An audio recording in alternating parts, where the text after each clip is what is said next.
ఇంత పసుపు ఇలా ముద్ద చేసి పెట్టి దానికి బొట్టు పెట్టారనుకోండి, అది విఘ్నేశ్వరుడు అంతే.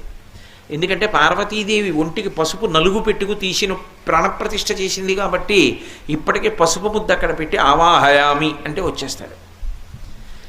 అంత తేలికగా వస్తాడు, అంత తేలికైన పూజ పొందుతాడు.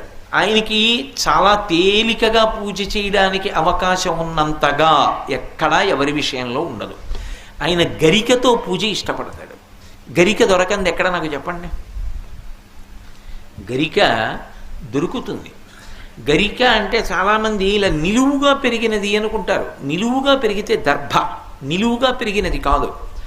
శతమూల శతాంకుర సర్వగం హరతు మే పాపం దుర్వాదు స్వప్ననాశిని అంటారు. దుర్వాంకురములు అంటారు. ఏ గరికతో పూజ చెయ్యాలి అంటే నేల మీద పాకుతుంది.